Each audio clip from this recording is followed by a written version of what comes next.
Okay, do I have the sound on? I think I do. Thank you. Okay, tonight you're going to get a really different message. And it's based on this book I wrote a few years ago. If I can get this to advance. Maybe not. Let me get out of this and try again. Here we go. It's based on this book I wrote a few years ago, Hidden Treasures in the Book of Job. And it's the book of Job that says more than any other book in the Bible about how God created animals and designed those animals to teach us really crucial spiritual lessons. And so my theme is taken from Job chapter 12, verses 7 to 10, where Job says to his friends, ask the animals. Specifically, he says, ask the beasts and they will teach you. And the beast is a reference to the large land mammals. Ask these mammals, they will teach you, or the birds of the sky, and they will tell you. And the rest of the book of Job is basically about the lessons that God built in to the birds and mammals that will teach us how we can come into a relationship with Him. Now, if you look at Genesis chapter 1, you'll see that there are three distinct origins of life. Creation day 1 is where God creates the first life, but this is life that's purely physical. That's when God creates the microbes. And on creation day 5, we get the second origin of life, where God creates animals that are not purely physical, they're physical and they're soulish. And so this is when God creates the birds of the sky and the sea mammals, and uses the word bara, the word to create something brand new that never existed before. And what's brand new about these animals, they're not just physics and chemistry. And then we move into creation day 6. The Bible never speaks about God creating the first land mammals. Rather, it jumps ahead to 3 highly specialized kinds of land mammals, the land mammals that are most crucial for launching and sustaining human civilization. And the message we're going to see in the book of Job, we humans would have remained stuck in the Stone Age at a small population level if it wasn't for God creating and designing these birds and mammals to serve us in a very particular way. And you get a hint of this on creation day 6, where it speaks about God, first of all, creating the short-legged land mammals. And that's a reference to the rodents. And you say, what do we need rodents for? Well, the thing we notice about the bipedal primates that preceded human beings, none of them wore clothes. And therefore, they were limited to the habitat space they could live in. They had to live in that region where their naked body could actually survive. Some of them had a lot of fur, some of them did not. But humans were different. And God designed these rodents so that they, like human beings, they're easy to feed. Wherever we go, they're there. But because they're small mammals, they have to grow thick, luxuriant fur in order to keep their bodies warm when they run into cool temperatures. They lose heat very easily to the environment, but they counteract that by growing this thick fur coat. And humans very quickly, early in their time, were able to form relationships with these animals, basically breed them, and then use their coats for fur. And for example, the Neanderthals have a body shape and size. They have a barrel-shaped body with short limbs, a huge nasal capacity. Everything about them is designed to survive in a cold climate. But what we notice is that the moment humans move into the region that the Neanderthals inhabited, they quickly began to live in climate zones that were 15 degrees colder than what Neanderthals could handle. The difference was the Neanderthals didn't have clothing, they didn't have control over fire, the humans had both. So it's thanks to the rodents that they were able to move into cold climate zones. But creation day 6 speaks about 2 more sets of mammals, the long-legged land mammals that are easy to tame. And this is a reference to the herbivores. They're easy to tame, and they can be tamed to do work for us. So these are the animals, like the cows and the horses and the donkeys, that humans use to do their farm labor, They're also the animals they use to get milk and meat. And then the third category are the long-legged land mammals that are difficult to tame, the wild ones. And this is a reference to the carnivores. They do not make good farm animals, but they make excellent household companions. And on purpose, I chose a lion here, because while I was a postdoctoral fellow at Caltech, there was a student there that every day would bring his pet lion to class. And lions are incredibly social animals, and they love being around humans. And so he would bring his lion into the classroom. The lion would immediately run down to where the professor was, and then sit beside the professor, because that lion knew everybody would be watching. And the highlight of that lion's day was noon hour, when the lion would be taken out to the Caltech lawn, and they would let out all the toddlers from the daycare center, and they would be able to romp with the lion. Now, what was also interesting, I would watch that student at 7 p.m. take the lion home. And he had this big van where he tried to get the lion in. The lion would act like a donkey. I'm not leaving this place. And so I'd watch him struggle trying to get the lion into the van, because the lion wanted that social contact with people. Now, I shared this with my sons, and they said, "Dad, this has got to be one of your stories. This can't possibly be true. And by the way, there's a law in California now forbids you from having a pet lion."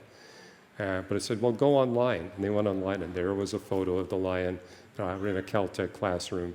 So I redeemed myself with that one. Okay. And the Bible refers to these animals as the nephesh creatures. The Hebrew word nephesh means soulish animal. And the Bible defines the nephesh as the animals that God has endowed with mind, will, and emotions. And so they have a level of intelligence. They can form an emotional bond with one another. They can form emotional bonds with us. They have a relational capacity. They can relate to members of their species, and they can relate to us. They have a motivation to nurture. These are the animals that will sacrifice to care for their young. And they have a capacity and a desire to serve and please human beings. Basically, these are the animals we tame to do service, either to meet our needs or to bring pleasure to us in the way they do their antics and entertain our children, etc. But Job 38 and 39 goes into much more detail about the special class of animals that God created. It expands on the very brief Genesis 1 message. And that one reason God created these soulish animals was so that they can serve and please us. But notice what we see in Genesis chapter 2 is that God brings these animals to Adam and makes the point that each one is designed to serve and please him in a different way. They're not all the same. Each one is a distinct way they serve human beings. The other thing we notice is that they had these design features before we human beings show up on the scene. This is important because what you see in the atheistic biological literature is that these animals adapted to us. But that means that they would get all these characteristics after we show up on the scene, and what we see is they had these characteristics before we showed up on the scene. And how do you explain that other than the fact that there is a creator that did this on purpose? But a lot of biologists have been very reluctant to accept that biblical implication. Probably the most famous example of that would be Charles Darwin in his book Origin of Species. And he also wrote the book Descent of Man. And when he said in Descent of Man, published in 1871, he said the differences between human and non-human minds is simply one of degree. It's not one of kind. In other words, yeah, we have a better mind than they have, but there's really nothing different about the human mind than what we see in the mind of the ape. And as proof of that, he wrote that there is, quote, a much wider interval in mental power between one of the lowest fishes and one of the higher apes than there is between an ape and a man. But he made a specific error here. Fish are not nephesh creatures. They don't have a mind. So of course there's a bigger difference between the, quote, mind of a fish and the mind of an ape. The fish doesn't have a mind. So yeah, there is going to be a bigger difference. both the human and the ape have a mind. But it was Darwin. What I appreciate about Charles Darwin, both in his Origin of Species and Descent of Man, there were several places in these writings where he said, "This is my theory. Here's how you can put it to the test to see if my theory is right or my theory is wrong." He was very committed to the scientific method. But in the case of his statement that there's really no difference between the human mind and the ape mind in terms of anything that is specific in kind, he basically said, go out and test this with the different animals that are out there. What I find incredible is that the experimental tests that Charles Darwin recommended were not performed until the 21st century. For over 150 years, nobody did the tests that Charles Darwin recommended should be done to put his theories. Only now are scientists actually testing Darwin's claims about the minds of fish, apes, and humans. And in particular, there's a paper written by two biologists, Clive Wynne and Johann Bullhaus, and this is what they said. Like Darwin, biologists have tended to assume that species with shared ancestry will have similar cognitive abilities. Now, both of these biologists were Darwinists. They believed in naturalistic evolution to explain the history of life. And what they mean by shared ancestry is that if you look at the chimpanzee and the human, they have a lot of similar morphological structures. Their skeletons are somewhat similar. Their body weight is somewhat similar. And so that's what he was referring to. And basically what Charles Darwin was saying is animals that have the most similar morphological features will also have the most similar features of the way their minds operate. But he basically said this needs to be put to an experimental test. But that's the foundation for naturalistic evolution, that animals that are most similar to one another physically will also be the most similar to one another mentally. Well, these two biologists decided to put that to the test, and what they discovered was Darwin was mistaken. Namely, that ravens far surpass chimpanzees in intellectual capability. And if you want to go online, none of this was online or in any textbooks or research papers until the 21st century. But you can go to YouTube and you can pick up all these little video clips of what Caledonian crows and ravens, which are very closely related, can do. So for example, the great apes, the orangutans and the chimpanzees, they can get a food treat with a one-step process. Ravens can do it with an 8-step process. They can plan, they can think, they can maneuver. Go online, you'll see the amazing things they can do. My own father had a pet raven when he was a teenager. And he built this big cage for his pet raven. And what he would do is he would lock the cage, put a couple of metal filings inside the cage. The raven would pick it up and pick the lock and jump out. And so once it jumped out, by the way, it would only do that if my dad was watching.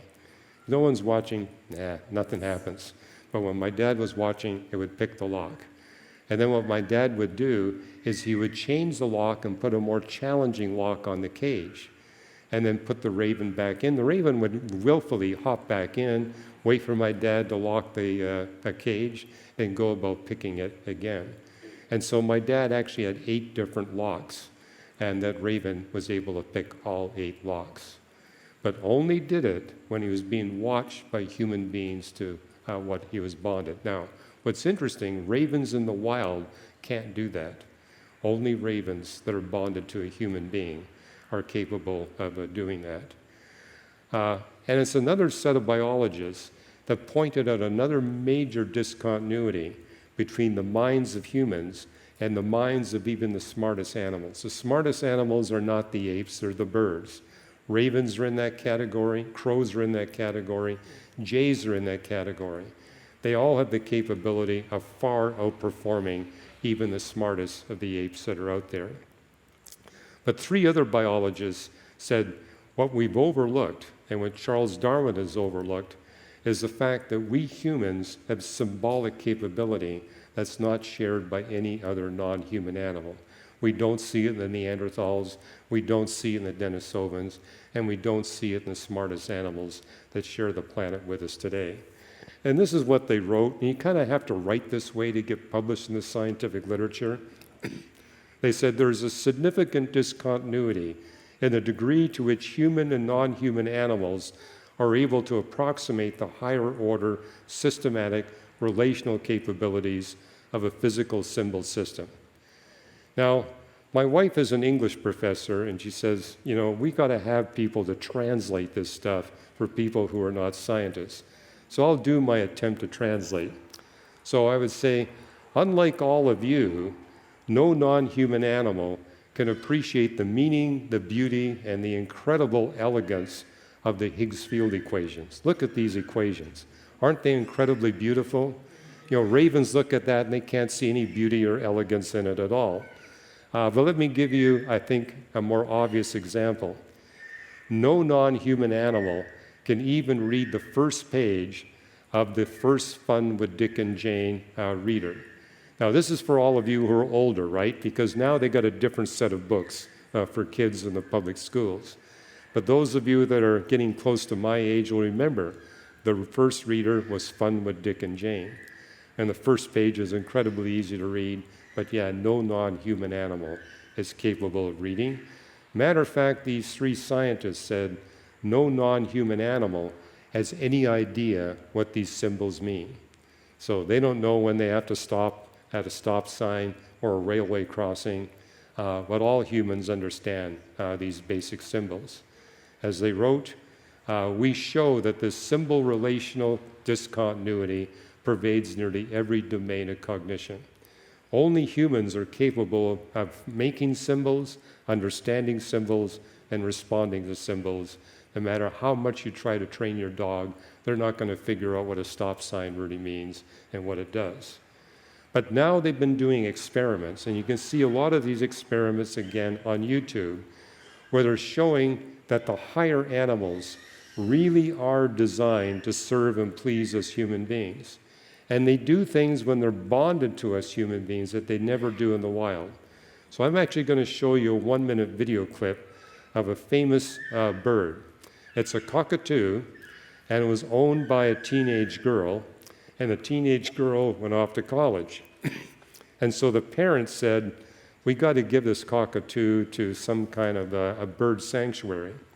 So they contacted a bird sanctuary, and they said, here's this cockatoo, but if this cockatoo is going to be happy, it's going to have her daughter's music collection.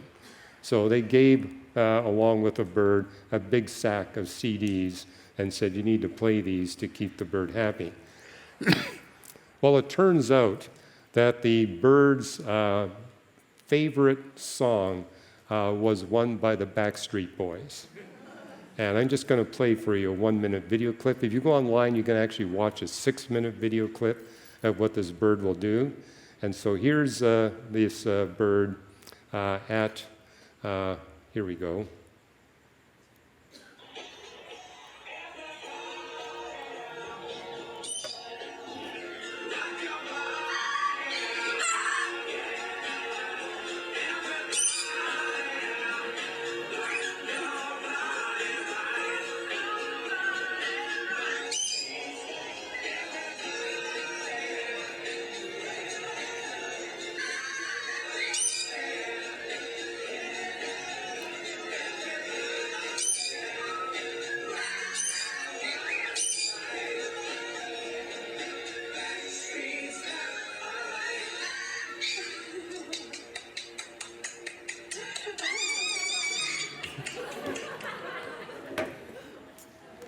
Okay, now the context for this is that the teenage girl, her favorite song was that song. And because of how strongly bonded the cockatoo was to this bird, it went all out when that song was being played. And you can see that bird is putting everything physically it can into showing you how much it enjoys that song. And it's not that it's so excited about the song, it's because the bird is so strongly bonded to that teenage girl. But the scientists did experiments on it. They said, is this bird really dancing to the music and keeping beat? So they took that song and they played it at about 1/3 the speed. And what they noticed was this bird would adjust and would dance at 1/3 the speed. Then they would speed it up 3 times, and the bird would dance 3 times faster. It really was keeping beat to the song. Now, they've also done experiments with parrots in the wild. And what they discovered is parrots never dance to music in the wild. They will not even dance to the music of the mate that they're trying to reach who is singing a song. So their mate may have a special song, there's no dancing going on. They only do it when they're bonded to a human being. Now, this got published just a few years ago. I could have published it 50 years ago when I had my pet parrot named Pedro. So when I was growing up, I had this bird, and it was very strongly bonded to me as opposed to the rest of the family. Matter of fact, he potty trained himself because he loved to sit on my shoulder, and he quickly figured out I didn't like him messing up my shirts. And so what he would do is he would tug on my ear. That was a signal he needed to go. I'd put him on his little perch. He would go and hop back on my shoulder. I never had a dirty shirt after that. And then every morning, he would check my face and say, hey, did I miss any spot with my shaving? And he'd find a little hair and snip it out for me. So I cleaned that up. And after every meal, he would check my teeth and see if anything needed to be taken care of. And he even put his head straight in my mouth, never had a problem there. The thing that annoyed my parents the most is that my grandfather would visit, and he would love to play bridge. And so we'd be playing bridge, Pedro would be on my shoulder, and every time I won a bridge hand, the bird would do a victory dance on top of my shoulder. My parents would say it's one thing to lose to our son at bridge, but his bird gloats. However, what I noticed with this bird is at that time in my life, I was really into classical music, and especially the music of Bach. And my favorite piece was the Brandenburg Third Concerto. Whenever that played, Pedro would do just what that cockatoo would do, would start swaying to the music, dancing to the beat. If I sped it up, it would do all that. But he was not bonded with my sisters. He really didn't like women. And that's something that you notice with parrots. They either bond to women and hate men, or they bond to men and they hate women. He didn't like my sisters. And they were into his particular brand of rock music. Every time they played that rock music, he would go in a screeching tantrum until they turned it off. But every time I played my music, he would go into this beautiful little dance routine that he would do. And my mother's comment was, Hugh, your bird is a music snob. My bird was not a music snob. The bird was bonded to me, and it didn't matter what music I liked. It was going to like the music I liked, just like it did with that girl. She was into the Backstreet Boys, and several experiments have shown this is the way it is with these birds. It all depends who they're bonded with. Well, diving into Job 38 and 39, you get a top 10 list. It mentions 10 different species of birds and mammals, and you get a paragraph on each one. So it talks about the lion, it talks about the raven. You get a paragraph on each of these, and what you see in that paragraph is an explanation of how God designed that particular species of bird or mammal to relate to us human beings and to give us the service and pleasure that we need in order to launch and sustain our civilization. And what's interesting is that people groups that lack these animals were stuck in the Stone Age. So, for example, if you go to North America, South America, or Australia, when humans came into those areas, what did they do? They quickly wiped out the horses, the cows, the camels, the donkeys. And consequently, they were stuck in the Stone Age and had a low population level until Europeans came and brought the animals they needed to elevate themselves out of the Stone Age. And what you see in Job 38 and 39 is that each of these particular species of life was created with unique soulishness to serve or please human beings in their particular distinct way. Each fulfilled crucial roles in launching and sustaining human civilization.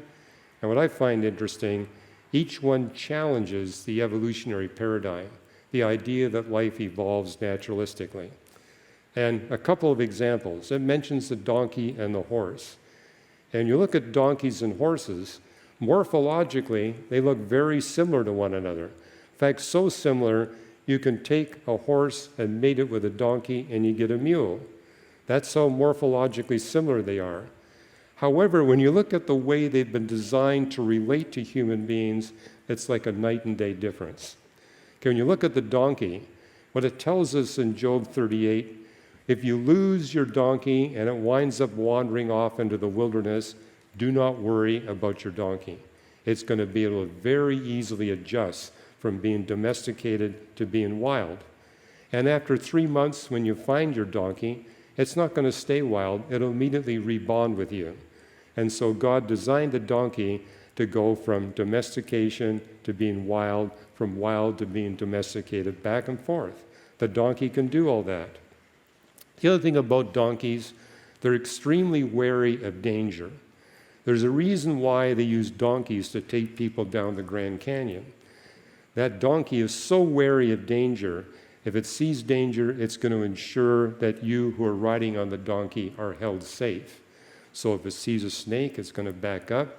If it's getting too close to the edge, it'll kind of make your way around to make sure that you're not going to fall over the edge.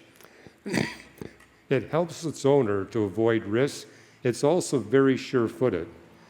But humans quickly discovered there's a problem with donkeys. You cannot ride a donkey into battle.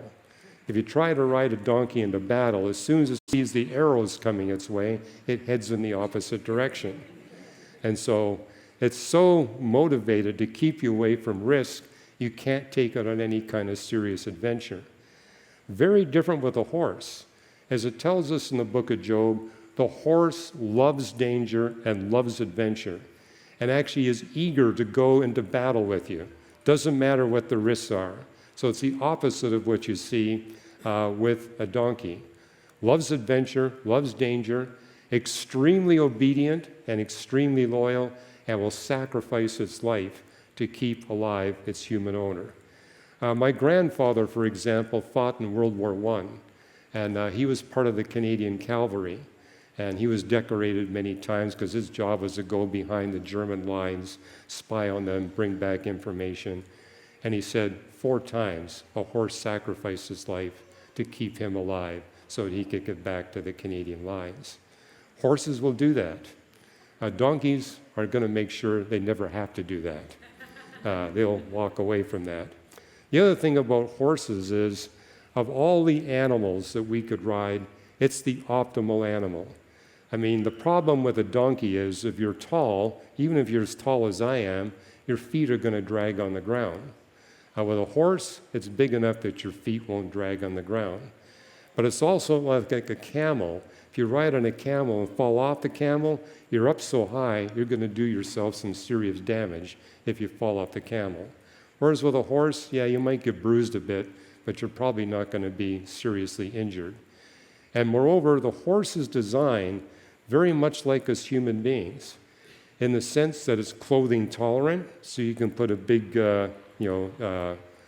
blanket over a horse and it'll accept that, which means you can take the horse on a ride into a cold climate zone because it'll take the clothing. And moreover, it's got an amazing perspiration system. It's next best to us human beings. And so a horse can go into a warm climate. As long as you give it lots of water, it's going to be able to perspire and keep its body cool.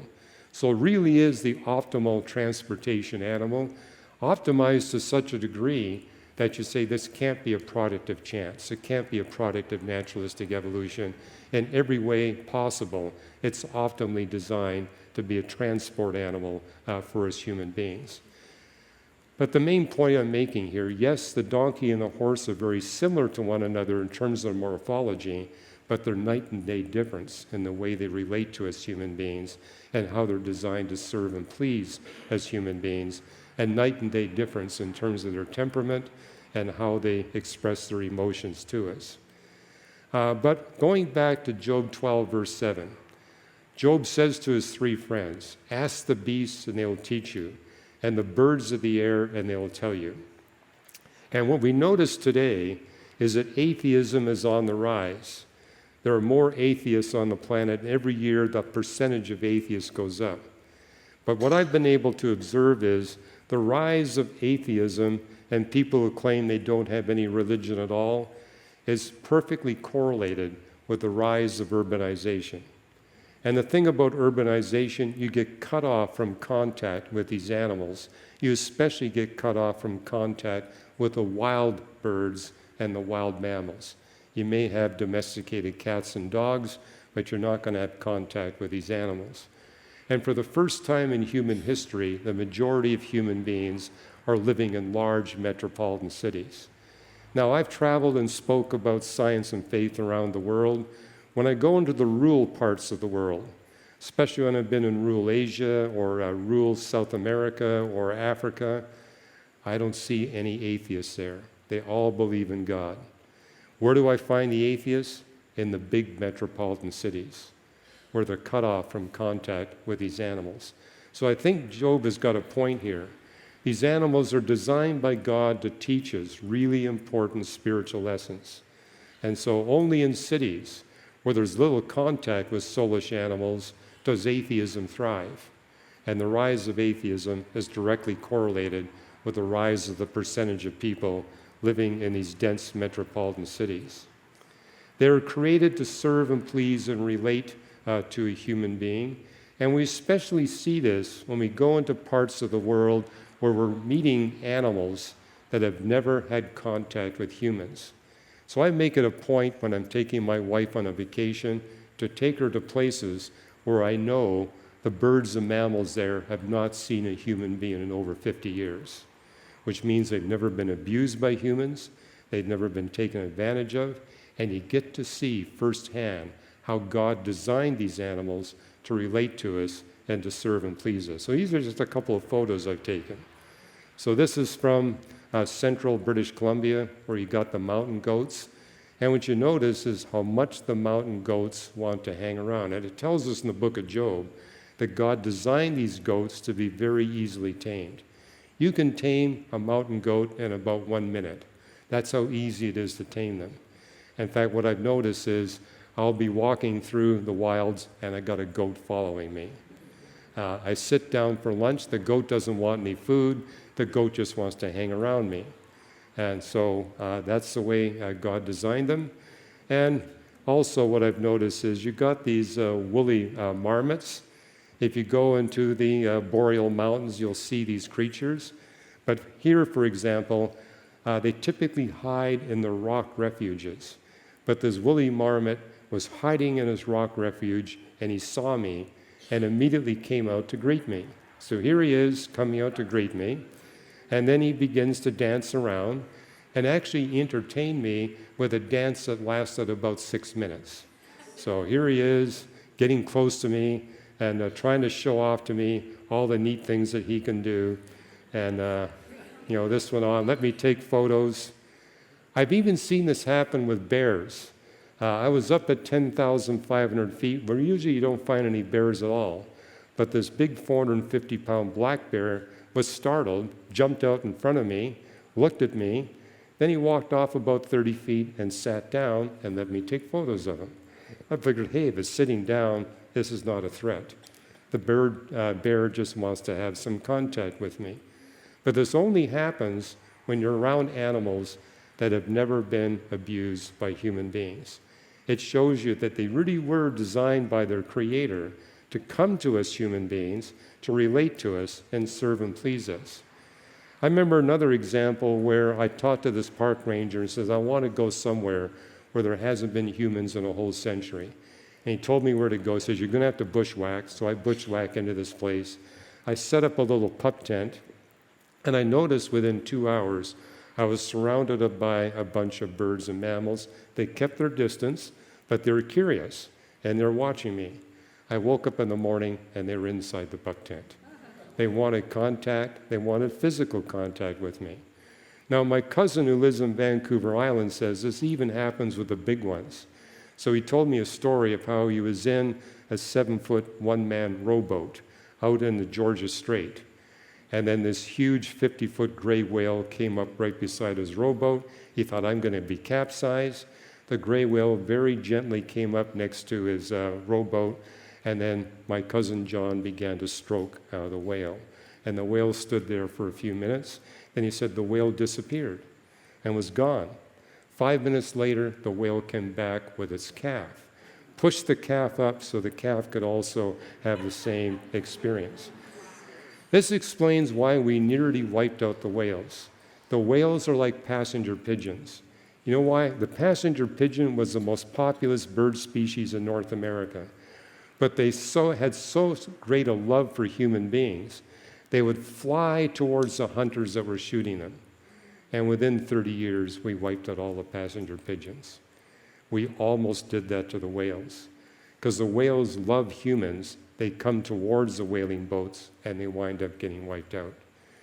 My wife and I had a chance to experience this a year ago. We went into the estuary of the St. Lawrence River, where there's a seawall that comes up, which pushes up all the plankton. It's the one place in the world where you've got the greatest density of big whales. We were seeing over 100 whales an hour, multiple species. But they wanted to entertain us. So we were in this small Zodiac, and we would watch these big humpback whales charge our Zodiac. And we thought, boy, we're going to be all capsized.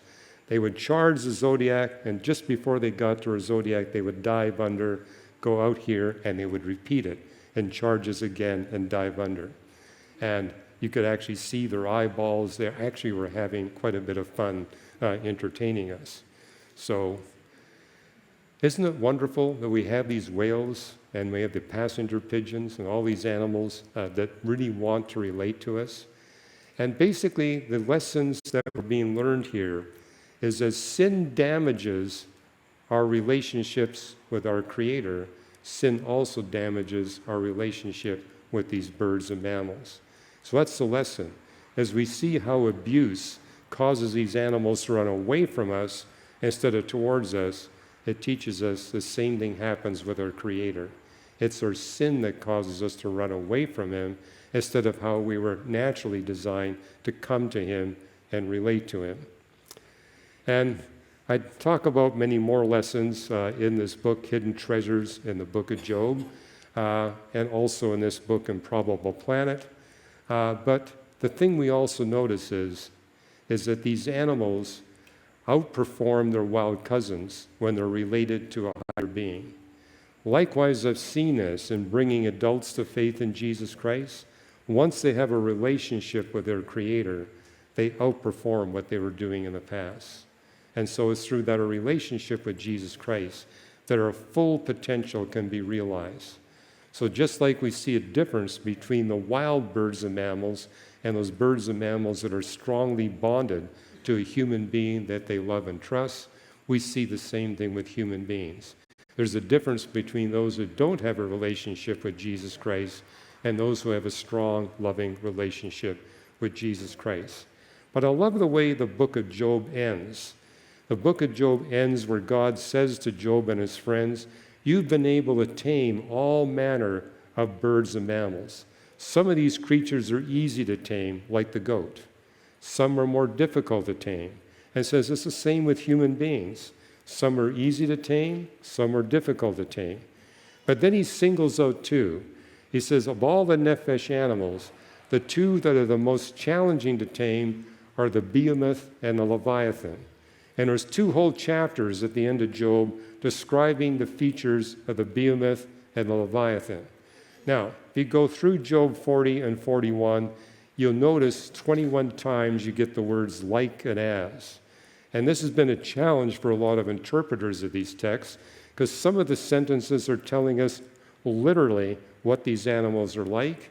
And where you see like and as, it's basically saying, this is how you, a human, will feel if you have a close encounter with this animal.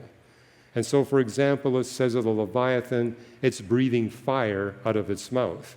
Well, it's basically making the point, if you have a close encounter with a Leviathan and it's opened its jaws with all of its fearsome teeth, you're going to feel like it's breathing smoke and fire out of its mouth. It's not literally breathing smoke and fire, but that's how you're going to feel. And it talks about the Leviathan having these shields of protection, basically making the point, if you're 10 feet away from a Leviathan and you've got a stone in your hand, it's not going to do you any good to try to defend yourself against this creature because of how well armored it is. You're going to be terrified. So it's basically making the point that both of these animals are incredibly terrifying. When it talks about the behemoth, it actually describes how the behemoth is not a carnivore, it's a plant-eating animal, but it's a territorial animal. And I believe the Leviathan is a reference to the Nile crocodile, and the behemoth is a reference to the hippopotamus. And I've been around both those creatures. You really don't want to get close to a Nile crocodile, nor do you want to get close to a hippopotamus. The hippopotamus is not going to eat you, but the hippopotamus is incredibly territorial. You get near it, it's going to shoo you away. And it's got the muscles and the tusks to do you significant damage. Matter of fact, if you visit Africa, what you notice is the crocodiles hang around the hippos. They know the hippos are territorial. And so they hang around just outside the territory because the crocodiles are terrified of the hippos. The hippos are just very strong animals. So they keep their appropriate distance, but they wait for a canoe or a boat to come down the river. And as it tells us in the book of Job, the behemoth is an animal you can't see when it's in the water because it's an animal that's easily sunburned. So it feeds at night, but in the daytime it goes into muddy water, submerges its body, and all you see are two nostrils sitting above. But by the time you see the nostrils, you're in their territory. And what do? It says they use their tail to capsize boats. The noun there is zanab, and a lot of people say it can't be a hippo because a hippo's got a tiny tail. What they don't realize is that Hebrew word zanab refers to the entire hindquarters of the hippopotamus. And the hippo uses its hindquarters as a weapon. And so it uses that to capsize the boat. And the crocodiles know about this behavior, and they know they're going to have an easy lunch. And so they swoop in, and actually I've been told that crocodiles and hippos are responsible for more than 90% of human deaths by wild animals in Africa. But the way the book of Job ends says, you've actually been able to tame occasionally a leviathan and a behemoth, and it's been done. But the only way you're going to tame a crocodile, you take the crocodile at the moment it comes out of its egg, and you want to humanly handle that crocodile at least an hour every day. I met a man in Florida who had a tame alligator, and he says, yeah, that's how you tame it. You spend at least an hour a day from the time it comes out of its shell. And he says, if you miss a day, you're in trouble. It's got to be every day. They're very difficult to tame. As far as the hippo goes, the only hippos that have been tamed are ones where the hippo is born and the mother dies, and humans take over the care of the hippo.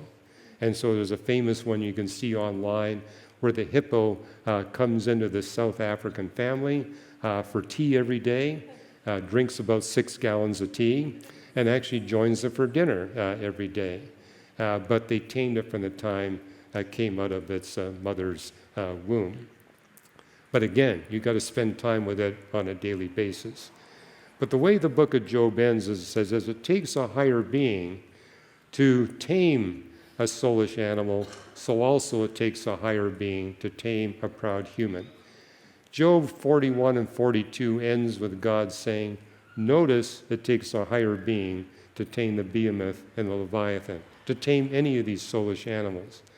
Likewise, not one of you is capable of bringing humility to a proud human heart. Only I can do that. And then he commends Job by saying, Job, you understood this. You came to me for the humility you needed for a relationship with me. Your 3 friends did not. So basically, the book of Job ends with, I think, a crucial question for all of us. Job humbly submitted to his Creator. But how about the rest of us? Will I submit? Will you submit? Job invited his Creator to tame him, It's something we need to do. And even if you're already a follower of Jesus Christ, it's something we need to do on a daily basis. With that, I'm going to take questions. And as I mentioned last night, I'll take questions in any science faith issue. It doesn't have to be what you heard tonight. But hey, you're on the island of Kauai. There are places in Kauai where humans hardly ever visit, especially in certain regions of the Alakai Swamp. I've gone in those regions. The animals treat you differently. It's a wonderful experience. Don't miss out on it. Yes?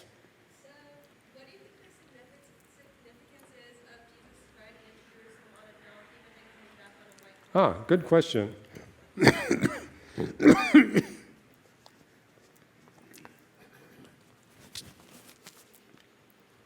Okay, what's the significance of Jesus coming into Jerusalem on a donkey? And let me add to that, what's the significance in the future when Jesus comes back in the second coming, he comes on a horse? So the first time on a donkey, the second time on a horse. The donkey is a symbol of peace. The donkey is not going to go into a dangerous situation. And so basically, Jesus in his first coming walked into Jerusalem on a donkey, basically making the point, I'm here to help you make peace with your God the Father. I'm the one who's going to make that possible. On a second coming, he comes on a horse, and a horse is a symbol of war and conquest. And so this is what it tells us in the book of Revelation. When he comes on a horse, it is to defeat the armies that are rebelling against the God of the Bible. So yeah, thank you for picking that up. There's a huge spiritual significance on him coming on a donkey. And by the way, when you read the gospel accounts, what you notice is that those Jewish leaders that were opposing Jesus were mystified that he was coming on a donkey. Why is he coming on a donkey? He was making a point, as he so often does when he tried to pick the fig trees, the figs off the fig tree. Everything he did had a spiritual message to it. Okay, thank you. Who's next? Oh, right here. Go ahead. Sorry. So with the theme of this evening, a question that I know is asked a lot among believers is, do you think animals have souls? Do I think animals have souls?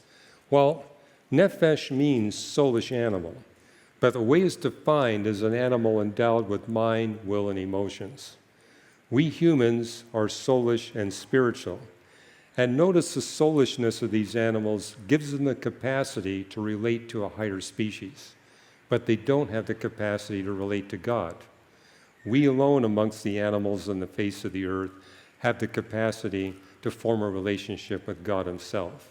So there's a difference, a huge difference between the soul of a bird and mammal and the soul of a human being. Now there's another theological debate you're probably aware of. Are we humans three separate features or two separate features? And so it's a debate that's raging on a lot of seminary campuses. I'm not sure it's all that important of a debate, but one side says we humans are dualistic. We have a physical body, and then we have our soul and spirit, and the soul and spirit are inseparable. But then there's another camp that says we actually have three natures. We have a physical nature, a soulish nature, and a spiritual nature. If you want to know where I stand, I believe that the soul of humans cannot be divided from the spirit of humans. And so I hold to a dualistic view. And then, of course, there's an emerging group of theologians who believe that we're strictly physical. They're not saying we're not soulish, but they're saying the soul and spirit of humanity cannot be separated from the body. And so that group is basically saying when a human dies, they also cease to be spiritual, and they don't come back to existence until they get their new incorruptible body. So they're basically saying they cease to exist when they die, but they get resurrected later. And I'm not at all, I think I'd actually put that in the category of a heresy, because I think that God made us eternal, which means we never really stop existing. But that is a popular movement today, this idea that we're purely physical. Yes. Yeah, go ahead. Yeah, I know you probably do like a whole long talk on this, but I just wanted briefly to see if you could tell us your thoughts Oh, what do I think about dinosaurs? Well, I mean, I got a couple of chapters on dinosaurs at Hidden Treasures in the Book of Job. And basically, I'm making the point that the Bible is inspired for all generations. And therefore, it's not going to use vocabulary that doesn't have some meaning for all generations. Therefore, the Bible is silent on neutrinos. It's silent on Neanderthals. I would argue it's also silent on dinosaurs. Because if this is meant to communicate to all generations of humanity, we would expect the Bible would drop content that only humans that have been alive in the last 200 years would know what it's talking about. So nothing on particle physics. I mean, I got a letter just a week ago from somebody who said, I think Isaiah 45 is speaking about particle physics. And my response back to him is, well, if it is, how would that communicate to people living 2,000 years ago? And basically it's talking about rain coming down from heaven. He says, I think those are cosmic rays. So I wrote back to him and says, no, I think it's actually rain. It's not cosmic rays. Okay. And that means we can go too far in trying to see things in the Bible. Just realize, hey, if it doesn't communicate, at least to some extent, to all generations, that's probably an incorrect interpretation. And I say that because there's a lot of Christians who are convinced that Psalm 40 and 41 are speaking about dinosaurs. And I kind of mentioned the Zanap. They say, well, it says that the tail of the behemoth is like a cedar log. And they said the tail of the hippopotamus is so tiny, there's no way that figure of speech would be appropriate. But if you're talking about the entire hindquarters of a hippopotamus, that figure of speech becomes valid. And so, now where I do see a possible reference to dinosaurs is Psalm 104. It's a creation psalm which basically says that God packs our planet with as much life as possible, as diverse as possible, for as long as possible. So in that sense, when you got conditions on planet Earth that would permit the existence of dinosaurs, we would expect that God would create dinosaurs. The reason there's no dinosaurs on the face of the earth today, there are no big shallow seas. The big dinosaurs cannot survive without big shallow seas. The biggest land animal you could have on the face of the earth without shallow seas is an elephant. Anything bigger than that, it's going to hurt itself as a result of the law of gravity. But if you've got big shallow seas, the water provides buoyancy. And so the big dinosaur is not going to kill itself because the water is providing it with the buoyancy and the safety. So those big 50-ton dinosaurs you see, whether they be carnivores or herbivores, they were surviving because of shallow seas. I know that's going to spoil your enjoyment for the Jurassic Park movies. I had a hard time watching them with my sons because this is violating the laws of physics everywhere. There's no way a T-Rex can run along a gravel road at 45 miles an hour. It's going to kill itself if it tries to do that. So there's no reason to be terrified when you're trying to run away in a Jeep. It's not going to be able to go very fast. Matter of fact, it's going to be stuck in a shallow sea. It's not going to be on some kind of a roadway. So, but where you do have these big shallow seas, based on Psalm 104, we would expect that God would create animals that take advantage of those big shallow seas. And that's roughly the Triassic, the Jurassic, and the Cretaceous era. But ever since the end of the Cretaceous, our planet has not had sufficiently big shallow seas. Where you do see a hint of that today is the moose. Moose are at a size where they're in danger of hurting themselves, but they spend almost all their waking day wandering around in shallow lakes and feeding on the food at the bottom of the lakes. So that's what keeps the moose going. Yes? How many years ago were Adam and Eve created? When were Adam and Eve created? Well, there's a scientific date based on mitochondrial DNA and Y chromosome DNA, and what you see in all over the web is that date is 300,000 years ago. However, if you actually read the scientific literature, it's 150,000 plus or minus 150,000 years ago. And what is often happening, they take it all the way to the edge of the error bar. But the real date is 150 plus or minus 150. It's not an accurate date. We do not have any radiometric dating method between 40,000 years ago and 300,000 years ago. Anything that falls within that range, you're not going to have a direct dating method. You only have indirect dating methods, like the mitochondrial DNA. Now, where you do get a more accurate date is from Genesis chapter 2. Because Genesis 2 says that God created Adam and placed him in this garden. And it says of the Garden of Eden, it's a place where 4 rivers come close together. It names all 4 rivers, and it tells you the sources of the 4 rivers. The Tigris and the Euphrates flow out of the land of Asher. It tells us that the Pishon flows out of the mountains of Havilah, which is the mountain range in central western Arabia, and that the Gihon flows out of the mountains of Cush, which would be in the southeast part of Arabia or in the land of Ethiopia.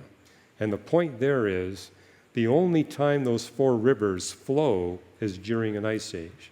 2 of the rivers flow today because they're fed by ice melt. 2 of the rivers, the ice is melted long ago, and they're dry riverbeds. But during the last ice age, all 4 rivers would be flowing, and the only place they come together is what is now the southeastern part of the Persian Gulf. Today is 200 feet below sea level. During the last ice age, it was about 80 feet above sea level. Now, what that tells us is that Adam and Eve were created by God sometime during the last ice age, when that region would be above sea level. You say, well, what range do we get there?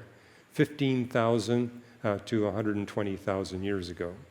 Still not very accurate, but is better than our best scientific date. And carbon-14 actually tells us it must be earlier than 40,000 years ago. And incidentally, what you see in Genesis 4, for example, is that humans were involved in fairly sophisticated activity. Agriculture, metallurgy, and what's brand new, this is in my most recent book that I just submitted to our publisher, where we now have evidence that humans were involved in planting grains, roasting grains, grinding the grains, and turning them into bread and bakery products. We got evidence that goes back 36,000 years that they were doing that. But it was all on a small scale. Because they're in an ice age where the climate is incredibly unstable. By the way, I will be speaking about climate change tomorrow night and actually go into that. How when you're in an ice age, the climate becomes incredibly unstable. So it explains why we've had difficulty finding these advanced civilization manifestations of early humans. It all had to be done on a very small scale because of how unstable the climate is. But we now actually have newly published evidence that early humans were involved in metallurgy. Now, what they were doing, because it was an ice age, they would go into the ice regions and look for meteorites. Well, about 1/3 of all the meteorites are stainless steel. And so they would pick up these stainless steel meteorites and they would cold forge them into sophisticated tools. So this idea that the Bronze Age didn't happen until 3,000 years ago, that's now been pushed back by about 15,000 years earlier. So it really does show you, and this is important because I'm actually engaging a group of theologians today that are convinced that humans are evolving mentally. Because they say, if you go back thousands of years, look how stupid these humans were. They just couldn't do anything. And look how bright and brilliant we are today. What I'll be talking about tomorrow night is, for the last 1,000 years, the climate has been so exceptionally stable, the global mean temperature has only varied by 0.06 degrees centigrade. During the last ice age, it was varying by 10 degrees centigrade. So we're talking an instability more than 100 times greater. And so it's not that we're smarter today, we have the advantage of climate stability. That explains why we have a large population, why we've been able to advance civilization so rapidly, and why early humans struggle to do it. They were not any less intelligent than we were. They were not any less motivated than we were. There's been no evolution of the human species. There has been an evolution in climate stability. Yes? Two-part question, if I may. The first one is, who might own these glasses? I found Somebody found some glasses. Anybody missing glasses? Okay, what's your second part? The second part is going back to the apes and decades ago, remember the big discussion about evolution and our origins, and it seemed like nobody had actually come up with the missing link. And maybe I missed it, but did anybody ever come up with a peer-reviewed or accepted? Yeah, well, one of the lectures I'm going to be giving at Anchor House is on human origins. And we're going to get into all these issues, especially the latest scientific discoveries that deal with them. And what we're basically seeing when we look, there's been about 12 different species of bipedal primates that have preceded us human beings. And the naturalistic evolutionary story is that the earliest gradually evolved through each species to become us advanced Homo sapiens sapiens. But that's not what we see in the fossil record. So, for example, the brain size doesn't gradually get larger and larger and we wind up with humans. Rather, the brain size does this. It goes up, it goes down, it goes up, it goes down. There's no linear progression. Same thing with our bipedal capability. We don't see it going better and better as we go from the earliest species up to the most recent. Rather, it does this. Matter of fact, the most recent of the bipedal primates, Homo forensis, had a brain size that of a chimpanzee. It's actually got the smallest brain size of all the bipedal primates that preceded us, human beings. And the story you see in the scientific literature, every time we find a new hominid fossil, it throws a naturalistic model into greater chaos, not less chaos. Now, where you do see a linear progression is in the capability of these hominids to hunt large-bodied bird and mammal species. And so the one that had the greatest capability for doing that were the Neanderthals and the Denisovans, which we're now talking just 45,000 to 200,000 years ago. But the other interesting thing that's newly published about these bipedal primates, their population sizes are now known to be very small. So, for example, the maximum population size of Neanderthals is 15,000 individuals, more likely only 8,000 individuals. And they were spread over an area about 3 times the size of Australia, which means the population density is only 0.001 per square mile. And explains why, when we look at the DNA of the Neanderthals, we see they're highly inbred. After all, there was so few of them, and they're spread out over such a distance that genetic inbreeding is inevitable. Which explains why the earliest of the Neanderthals, 250,000 years ago, compared with the most recent, about 45,000 years ago, we see no difference in their morphology, no evidence of evolution. And now we're seeing that in all the bipedal primates that preceded humans.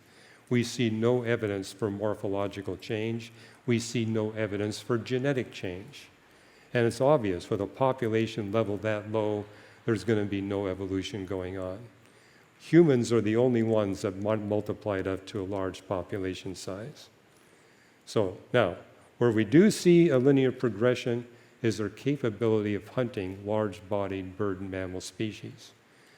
Now, I think God was involved in that. He knew we humans would sin, and in our sin we would be in danger of driving to extinction the very animals that the book of Job tells us we critically need to launch civilization. And we were at a conference of anthropologists, and it was Ian Tattersall, one of the world's most famous anthropologists, a committed atheist. He went up to my colleague, Fazal Rana, and he said, we're at this conference with all these theistic evolutionists, but I think I've got a lot more in common with you than I have with these theistic evolutionists. And he says, let me share something with you. Notice North America, South America, and Australia had no bipedal primate species preceding human beings. Look what happened to the birds and mammals on those continents. When humans came into Australia, within a short period of time, they wiped out 94% of all the large-bodied bird and mammal species. Almost to the same degree that happened in North and South America. Africa, that had all 12 of these species, the extinction rate was only 4%. And explains why Europe Asia, and Africa, humans launched and sustained civilization, whereas that didn't happen in North America, South America, and Africa. But I'm amazed that it was an atheist anthropologist that pointed out this thing. And he basically said, I think this fits your model a whole lot better than it fits my model. Yes. So if you put skin on Neanderthals and all of those Bipedal primate species, yeah. what in your opinion are they, like what would they look like? In my opinion, what? Like were they people that talked? Were they different group? Or were they like ant? Like do you have any ideas as to? Okay. What I'm going to be sharing with the Anchor House students is when we compare the technological capability of these bipedal primates, the most advanced of them, with the chimpanzees, we can't see any difference. And so chimpanzees use tools, but the tools they use are always just a single rock. Chimpanzees take advantage of wildfires, but they can't control fire. But when the wildfire breaks out, they gather up all these nuts, throw them on the fire, wait for the fire to be done, they gather up the nuts, and then they can break them open. Neanderthals did that too. They were opportunistic when it came to fire. And so the kind of tool technology we see with Neanderthals cannot be distinguished. And just like the chimpanzees don't wear clothes, the Neanderthals didn't wear clothes. But Neanderthals took advantage of caves. Well, likewise, we see orangutans and chimpanzees doing the same thing. Yes? Thank you. So I wanted to ask you about, so you're talking about the people having, body, soul, and spirit. Right. And I'm not going to pretend to know a lot about the debate between duality and like the triune thing. Yeah. But I was wondering if you had any insight or if you could clarify a little bit more. Because in Hebrews 4:12, it talks about the word of God being able to, being like a sword, like a double-edged sword dividing the soul and spirit asunder. So I was wondering if you could give any clarity. Yeah, I can't give you a lot of clarity in Hebrews 4:12 because it talks about God with his sword dividing body, soul, and spirit. And basically, I think it's making the point, God knows exactly what's going on in your body, soul, and spirit. He can cut right to the quick and point out what your problem is. And what I've written in my book, Always Be Ready, is I run into all these Christians who say, God spoke to me audibly. Well, the only examples of that I can document are where God speaks a rebuke. So I basically say, did God rebuke you? And I think that's what Hebrews 4:12 is talking about. God will rebuke those whom he loves. And so he will say painful, rebukeful things for you to deliver you from your pride or your rebellion or your sin. And frankly, I don't know of any example of God speaking audibly to modern-day human beings where it's not a rebuke. And it's always a rebuke done in love. Hey, you're falling into a problem here. You're on this prideful path. And if you keep going this way, you're going to be in the same position as Ananias and Sapphira, and God is working to pull you out of that. So yeah, when people tell me, hey, God spoke to me and he tells me I'm supposed to marry this gal over here, I says, well, what did God say to the gal? What did God say to the parents? And it's like, hey, I don't think God says this is something you're imagining. Yes? Is the human race extending their lifespan, and is it because we're eating dark chocolate, not milk chocolate? Are we extending our lifespan because we're eating dark chocolate instead of milk chocolate?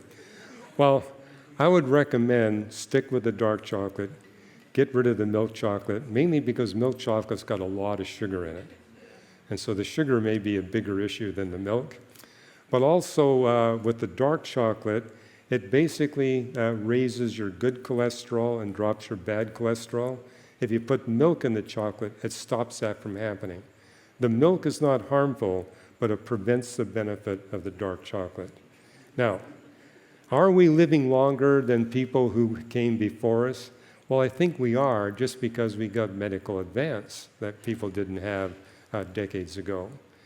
On the other hand, I've been talking to people who specialize in longevity, And basically, they're making the point, we think the baby boomer generation is going to be the longest lived generation of humanity. And basically, I was sharing with that individual saying, I've got evidence that humans today are living longer than people lived in the days before the flood. And if you look at what it says in the flood text, people were living up to 969 years. But those were the exceptions. The vast majority of humans had their lives terminated by being murdered by their fellow man. So, given the fact that, if you live to be 969 years, and you're reproductive for 2/3 of your lifespan, and the best birth control method you have is the rhythm method without the benefit of thermometers, that means every woman's going to be having about 150 children. And so the population is going to increase quite rapidly. Matter of fact, without murder being a problem, by the time Adam is 760 years old, he would have filled God's command. God said, multiply and fill the earth. He could have done it in his own lifespan. In fact, very conservatively, if there's no murder, you've got 17 billion people on the face of the earth by the time Adam is 760. And that's presuming people wait 40 years before they have children. Chances are they weren't waiting that long. So, on a very conservative basis. But what that implies is the murder rate must have been so high that the average lifespan was below 40 years of age. There was only a rare few individuals that died of natural causes. And you see that in Genesis 5. Maybe those were the few that didn't get murdered by their fellow man. That's a possibility. Now, the reason why people are saying the baby boomers are probably going to be the longest lived generation is that we now have the following generations that are not eating as good a diet as the baby boomers ate. And so we got an obesity crisis, for example. We also have a crisis that people are too sedentary. They're not getting in their 10,000 steps a day. They're not walking 3.5 miles per hour when they go for a walk. And that is affecting their longevity. And we're already seeing that. The average lifespan of Americans was consistently rising until about 5 years ago, where it peaked, and now it's dropping. And you can't blame it all on COVID. Even if you take COVID out, we see a drop in the average American lifespan. So, but hey, it's an easy fix. Get some exercise, mental exercise, physical exercise, and a good diet. It'll help you live longer. The other thing that'll help you live longer, don't retire, but make sure you're not retiring from a job that you hate. There are studies done in the literature that say people who keep on working at a job they really like live an average of 8 years longer than people who retire. You're retired? I wanted to quit next year, and now I don't think I will. No. Okay. Here's my advice for people who are retired. Find an occupation you really like. I mean, if you don't need the money, you can do whatever you want, right? But find an occupation you really like. Find a ministry you really like and focus on it. Don't just do it an hour a day. Make it a life calling. And you actually see this in Paul's writings. He says, as you get older, run the race for all you're worth. And so think of your life here on earth like a marathon. You want to cross that finish line going full bore. And, when you do a marathon, you cross that line totally wiped out. Well, that's kind of what physical death is, right? I mean, the body wears out. But we're to live our life for the Lord for all we're worth. So don't just retire and sit on a couch and watch TV. You can do that, but you won't live as long.